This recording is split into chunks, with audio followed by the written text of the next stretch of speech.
Salut tout le monde, est-ce que ça marche? Oui, ça a l'air de marcher, nickel. On va faire des tirages au sort, les gars. Parce qu'il y a beaucoup de giveaways à passer. Est-ce que ça va pour l'instant? Ça va au niveau du marché, vous n'êtes pas trop en PLS? Parce que là, c'est vrai que il suffit de regarder le CryptoFan Grid, tu vois comment il est, mais je crois qu'on est quand même assez bas. Ouais, ça va, on est à 27, parce que le marché il remonte un peu à court terme. Il remonte légèrement à court terme, donc à court terme, ça va plus ou moins, mais en fait, comme je l'avais expliqué souvent en vidéo, là où le marché est le plus sport, là où le marché est le plus tendu, c'est quand on commence à faire notre deuxième jambe baissière. Qu'en fait, on descend très fort, on rebondit, du coup là en fait ça donne un faux espoir à tout le marché, et quand on attaque la deuxième jambe baissière, ah là c'est fatal.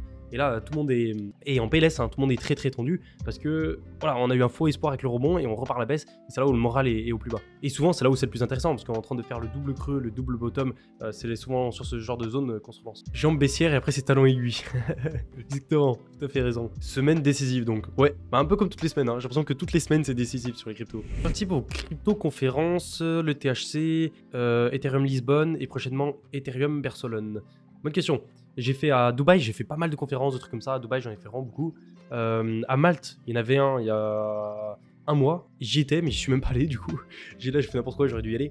Mais en vrai, c'est pas des trucs que je kiffe. Vraiment, c'est pas des trucs que j'aime énormément. Je pense que je vais pas en refaire d'autres parce que je sais pas, les conférences, c'est pas un truc qui me chauffe en fait. Et j'aime pas me balader dans les trucs, voir les stands, etc.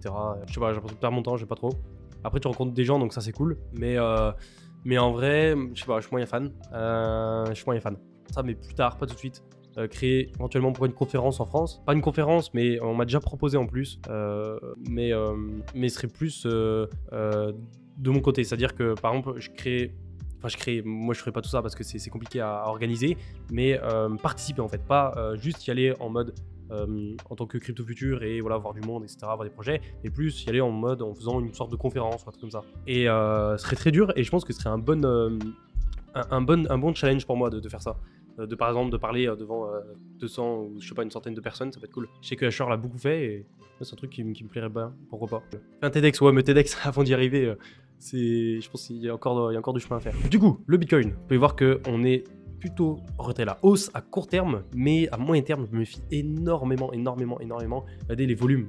Et je suis toujours sur les volumes descendants, donc ça je suis vraiment pas fan des volumes descendants. Après les volumes, comme j'expliquais, il faut pas les regarder tout le temps, les volumes sont très importants quand on relance une tendance. Les volumes, c'est à la cassure d'une tendance haussière. Si vous voyez qu'on a une cassure de tendance haussière, enfin on a une cassure à la hausse d'un range, de n'importe quelle figure, et qu'on essaye de partir en tendance haussière, si le début de la tendance haussière n'a pas de volume ascendant, très compliqué de maintenir une tendance haussière sur plusieurs jours, plusieurs semaines, si on n'a pas de volume ascendant. Donc là pour l'instant, vous voyez qu'on n'est toujours pas reparti en tendance haussière. Mais si on commence à break à la hausse, vous voyez ce genre de résistance ici, on commence à partir comme ça. Si on a toujours des volumes qui sont voilà, mitigés, qui sont descendants ou alors plats, on sera sûrement dans un bull trap pour faire comme ça. Ça, il y a de grandes chances.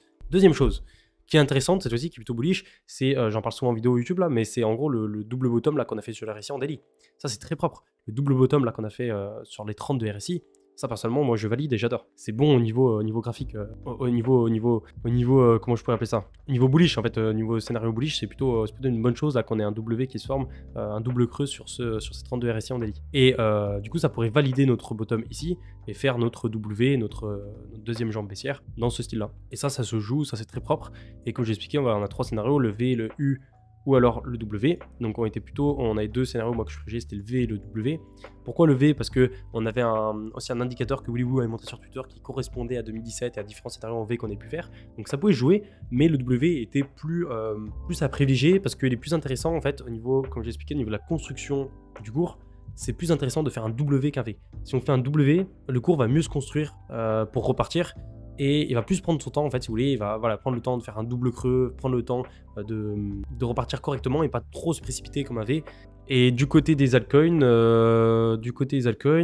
on n'a pas grand chose qui bouge. Là pour l'instant je focus plutôt Bitcoin parce que voilà, quand on est dans ce genre de phase, Bitcoin est plus intéressant et c'est lui qui mène la danse, hein, tout simplement. Donc les altcoins sont un peu moins intéressants. Faut regarder rapidement Bitcoin Binance, ça fait longtemps. Ouais, elle remonte légèrement. Logiquement, elle devrait continuer à remonter. Pour moi, on est toujours dans une super performance de Bitcoin face aux altcoins tant que Bitcoin n'aura pas trouvé sa performance en fait.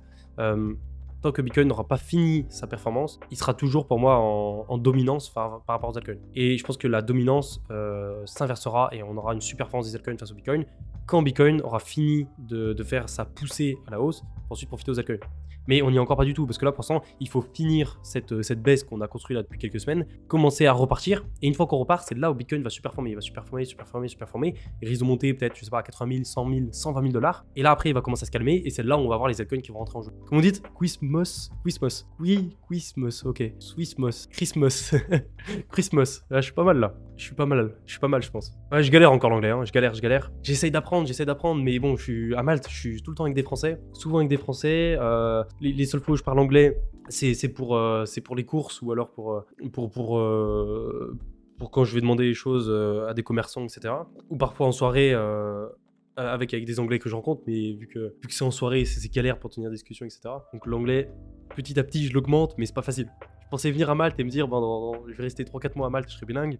Il y a encore du chemin. Je pense que dans 2 ans, c'est pas encore au top. Du drag en anglais, c'est compliqué. C'est très compliqué. Mais en général, les étrangères, elles aiment bien les Français. Donc ça se passe bien. En plus, on a l'accent qui ressort bien. Surtout moi, je viens un peu de la campagne, du coup, l'accent il ressort. Et l'accent stéphanois. Et ça fait l'effet. 2 semaines que j'ai pas fait de live. J'avais fait un live avec Alan, rappelez-vous, le dernier live. Avec Alan et j'avais aussi mon pote Lucas qui était là. Mais du coup, c'était un petit live rapide et c'était pas moi qui faisais le live, donc j'ai pas fait les tirages au sort. Mais là, du coup, on va tous les faire. Parce qu'il y en a pas mal. Il y en a 1, 2, 3, 4, 5. Il y en a 5 à faire. Et je comprends pas celui du CAPS de Ternois que j'ai fait cet après-midi. Donc parce que lui je le ferai plus tard, on va pas le faire, on va pas faire le tirage au sort maintenant alors que je l'ai sorti cet après-midi. Alors premier giveaway, tac, tu vas en créer plein. Ok, premier giveaway, c'est par rapport au SWU, Smart World Union. Projet sur l'énergie, très intéressant. On va le mettre ici. Il y aura un seul gagnant. Un supplément 0. C'est parti. Je crois que c'est bon. Ouais, allez, let's go. C'est parti pour 0,5 ETH. Souhaitez-vous bonne chance, les gars, dans le chat, parce que là, il va y avoir du giveaway. Là, il va y avoir des gagnants. Souhaitez-vous bonne chance. Good luck. Bonne chance à tous. On lance. C'est parti. C'est parti pour 0,5 ETH, là. 2000 $, mais plus de 2000 $. Akashib. Oh, qui a le logo de Ultra US. Ça fait plaisir. Bon, bah, c'est cool. Logo de Ultra US. Hop, je screen et je ferai un tweet où je donnerai tous les gagnants. Et du coup, le giveaway, ouais, j'avais une question aussi. Est-ce que vous aimez les giveaways ou pas? Parce que j'ai vu certaines personnes qui disaient ouais, du coup tu fais de la pub pour les giveaways, mais en vrai moi je gagne rien avec les giveaways, je gagne rien. Juste je perds du temps au final. Je perds du temps pour vous faire les giveaways, aller trouver du coup les gagnants, leur donner des récompenses, etc. Alors ça prend pas trop de temps non plus, mais bon c'est vrai que ça prend quand même un peu de temps. Mais l'avantage moi que je trouve sur les giveaways, c'est que c'est gagnant-gagnant. C'est-à-dire que les projets qui je fais giveaway, c'est des projets que j'aime bien de mon côté, donc ça c'est cool. Ça leur donne de la visibilité et en échange, ça vous donne des récompenses tout simplement. Donc je sais pas, à vous de voir. Si vous aimez pas, moi j'arrête de les faire, y a pas de souci, parce que ça m'apporte rien de mon côté. Mais si vous aimez, moi je continue à en faire, ouais, ou kiffer. Ouais, parce qu'en vrai, il y a certaines personnes parfois qui disent ouais, tu fais de la pub et tout pour giveaway tout le temps. Mais en réalité, moi je gagne rien derrière, les gars. Juste ça vous apporte des trucs en plus, donc ça c'est pour moi c'est tout bénéf, je trouve. Ça met en avant un projet sur mon fil Twitter et en plus ça vous fait gagner gratuitement 0,5 ETH, 0,2 ETH, etc. Donc en vrai c'est tout bénéf. Ouais, vous êtes plutôt pour. Ok, bah tant mieux. Ensuite, deuxième tirage pour le PKN. Il y a 2 fois 1500 $. Donc ça fait quand même 3000 $. Vraiment pas mal.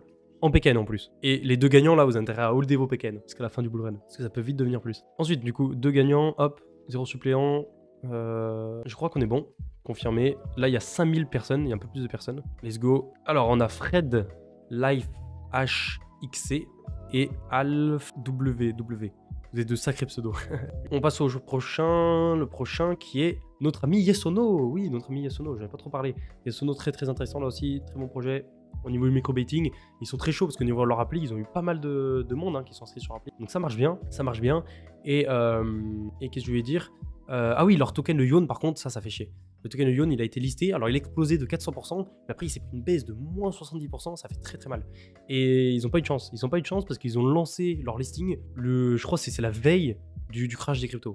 Donc c'est trop dommage, et je pense qu'on aurait été dans une phase plutôt haussière du côté du Bitcoin, ça serait bien passé du côté du listing. Donc c'est dommage. Après, je pense que, voilà, hein, comme le CAPS, comme le PKN, comme toutes les cryptos, je pense qu'à moyen terme, long terme, elle va reprendre durant le run, reprendre de sa splendeur. C'est parti pour le gagnant de Yesono qui a gagné 0,2 ETH. Et c'est Isaac Madar. Bravo à toi. Ensuite, on passe au prochain. Le prochain qui est AKT. J'en ai parlé tout à l'heure au niveau de la néobanque. Et là, par contre, c'est 0,5 ETH. Là, ça régale. Un peu plus de 2000 $, du coup, 2200. Croise les doigts. Ça marche pas. Ça vient du site. Ça marche pas. Non, ça m'est pareil. Regardez, c'est pareil. C'est-à-dire que je peux pas mettre de... Il n'y a pas de début en fait. Mais ouais, ça marche pas. Bon, tant pis. Tant pis. Leur site a bugué. On fera du coup les autres tirages au sort dans l'autre live, hein, dans un autre live. Et on aura du coup 3 tirages au sort la prochaine fois. Au moins, ça partage en 2. On aura le tirage au sort AKT, 0,5 ETH. Ça régale. Les 1200$ avec un NFT.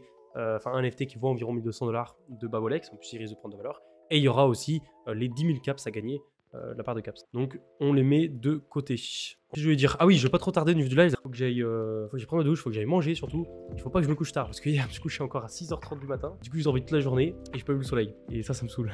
Demain, je vais me lever tôt. Matic, il suit très bien ce que je vous avais dit. Ah, je suis content. Franchement, là, je pouvais pas faire mieux au niveau Matic. Au niveau de la tournure qu'il a pris, là, je pouvais pas faire mieux. Hein, en réalité, par rapport à ce que je vous ai dit. En gros, on était ici là.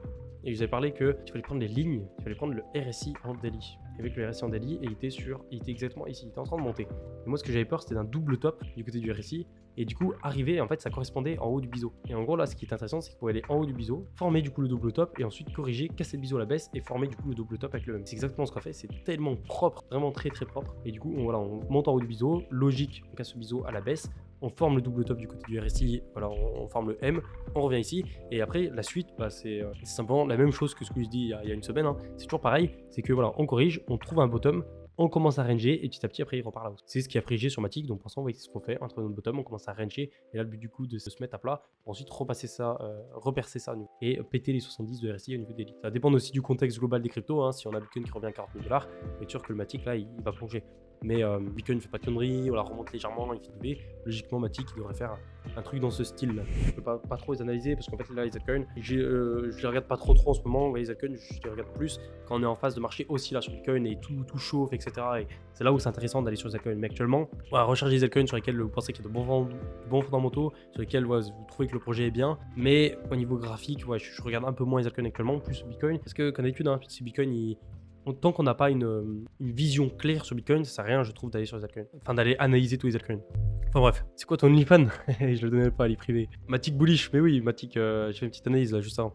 Matic, il consolide pour l'instant, très bon niveau graphique. Il a cassé son biseau ascendant, tout se passe bien, il a fait double top au niveau du RSI, on a fait le M là, il est bien. Je vais expliquer comment je fais pour devenir riche, Et riche en quoi? Riche en argent, riche, être riche dans plein de choses différentes. Et si tu veux être riche en argent, travaille, et un jour ça paiera, normalement. Normalement, il faut avoir un peu de chance, beaucoup de travail, de la motivation, et en général, ça devrait payer. Riche en filles, riche, si c'était si simple. Riche en Shiba. Si tu peux être riche en Shiba, avoir 1 milliard de Shiba, mais au final, ça vaut quelques centimes. Quoi, ton objectif avec les cryptos, bah, c'est de les garder à long terme, hein, pour contrer pas le système monétaire, mais pour avoir une protection contre l'inflation et tout ce qui se passe au niveau des banques centrales, hein, qui font un peu n'importe quoi avec les monnaies fiat. Donc c'est ça pour mon objectif très long terme avec les cryptos. Après, mon objectif principal, bah, c'est faire de l'argent avec les cryptos. Faire de l'argent pour ensuite le réinvestir dans des classes d'actifs un peu moins risquées, comme par exemple l'immobilier, etc. Un peu moins risqué, je sais pas, mais voilà, un peu plus diversifié. J'investis dans l'immobilier, quoi. Bah, l'immobilier, un peu de bourse avec les marchés des actions, etc. Les indices, les SP500, tout ça. Les cryptos, du coup. Quoi d'autre j'investis? Je suis en train de regarder pour les prêts aux particuliers, les prêts aux entreprises, intéressant. En gros, vous prêtez de l'argent à des entreprises, à des particuliers, et en échange, ils vous le redonnent avec des intérêts. Ça peut être intéressant comme investissement. Et après, les montres aussi, pourquoi pas. Pour l'instant, j'ai qu'une montre qui vaut rien du tout, mais en plus, je l'ai pété. Je sais plus où elle est, là. Je sais plus où je l'ai mis, mais la Tommy là, que j'avais achetée, elle était pas très chère, elle était à 250. C'est une montre qui vaut rien du tout, et on avait parlé sur Twitter. Et c'était juste pour tester un peu. Sauf que, vu que je bouge beaucoup et je suis tout le temps en train de bouger, bah, souvent je casse les choses que j'ai avec moi. Et du coup, là, ma montre, je l'ai pété, je sais même pas comment. Je suis revenu de soirée, je crois que c'était la semaine dernière, et elle est pétée. Du coup, ça fait chier. Et je sais pas quoi faire avec. Je sais pas si je vais la réparer, si je la rechange, je sais pas. En plus, je l'aimais bien, elle était jolie. Mais bon, tant pis. Elle a pas fait longtemps, elle a fait 1 mois. Et du coup, c'est ça le problème, c'est que si je prends une montre qui vaut cher, qui commence à avoir plusieurs dizaines de milliers d'euros, si je la pète, ce serait dommage. Tu as ici sur l'immobilier à Malte? Non, immobilier un peu en France, mais je suis au début encore. Je suis en train de faire les premiers biens, etc. Donc ça prend du temps, c'est pas facile à faire. Et après, je délègue à fond parce que c'est pas un truc dans lequel je vais passer du temps. Mais plutôt France, L'Hongrie, pourquoi pas, ça m'intéresse. Mais pour l'instant, j'ai rien encore en Hongrie, mais l'Hongrie, ça m'intéresse. Il y a un bon marché. Pourquoi pas côté Espagne aussi, avec Marbella, tout ça. Il y a des bons projets immobiliers. Malte, je sais pas. Je connais pas assez Malte, l'immobilier. À voir pour plus tard. J'ai le temps, mais je fais petit à petit. Monténégro, ouais. Il y a la Croatie, là, qui avait explosé. Je m'en souviens. Il y a 10 ans de ça, la Croatie, c'était pas trop développé au niveau de l'immobilier. Et là, en 10 ans, 15 ans, la Croatie, ça a littéralement explosé. Et le Monténégro, c'est à peu près pareil que la Croatie, mais 10 ans en arrière. Monténégro, très très intéressant, très très intéressant. Et je pense que Monténégro, dans 5-10 ans, sera comme la Croatie actuellement et sera assez prisé au niveau de l'immobilier. Donc ouais, ça peut être pas mal. Commencer avec quel budget dans les cryptos? C'est une question qu'on me pose tout le temps. Quel budget? Bah, au début, j'avais zéro, parce que j'étais mineur. J'étais pas mineur de crypto, mais j'étais mineur en âge. J'avais pas 18 ans, du coup, c'était compliqué pour moi d'acheter des cryptos. Il y a toujours moyen, Les PCFK, tout ça, toujours sorti pour acheter des trucs en ligne, alors que j'étais mineur. Mais au début, ce que je faisais, c'est que j'allais chercher les giveaways, j'allais chercher les airdrops, j'allais chercher comment gagner des cryptos gratuitement. Et j'ai réussi à me construire un bac de plusieurs centaines, après milliers d'euros avec ça, en passant du temps là-dedans. Et après, la première fois que j'ai investi, il me semble, c'est 200 ou 500 $. On ne tient plus. Ou 500 € plutôt. Je crois que c'était 200 ou 500 €. J'avais envoyé sur Coinbase et mon virement avait mis, je crois, 3 jours à venir. Et j'étais tellement en flip parce que pour moi, à l'époque, 200 € c'était énorme. Vraiment, c'était des années d'économie en fait, tout simplement. Et du coup, dès que ça a mis 3 jours à venir, j'étais en stress. Et pendant 3 jours, j'ai cru que j'avais perdu mon argent, j'étais dégoûté, etc. Finalement, quand c'est arrivé, j'ai marché. Et je les ai jamais ressortis d'ailleurs, ces 500 €, je peux encore les avoir. Et ouais, du coup, j'ai commencé avec ça. Après, petit à petit, j'ai augmenté. Je suis allé travailler à fond pour essayer de récolter maximum d'argent. J'ai économisé. Et à la fin, avant le bull run, j'avais un peu plus de 10 000 €, quelques dizaines de milliers d'euros, un peu moins. Un peu plus de 10 000 €, ouais. Et après, ça a augmenté petit à petit, et ainsi de suite. Mais tu peux commencer. En fait, ce qui est bien avec les cryptos, c'est que tu peux commencer avec 1 € ou tu peux commencer avec 1 million. Tu peux commencer avec ce que tu veux. Tu as plus d'argent dans ton wallet ou dans ton compte bancaire. Wallet, ouais. J'ai plus d'argent en crypto. Et après, ça risque de s'inverser. Mais là, en fait, ma stratégie là que j'ai depuis 2-3 ans, c'est garder un maximum d'argent dans les cryptos jusqu'à la fin du cycle aussi. Donc, pour l'instant, tant qu'on finit pas ce cycle haussier, je garde le maximum en crypto. C'est assez risqué, mais voilà, c'est ma stratégie. Et dès que j'arrive à la fin du cycle haussier, là, je prends moins de risques et je vais repasser en fiat. Mais je garderai toujours des cryptos.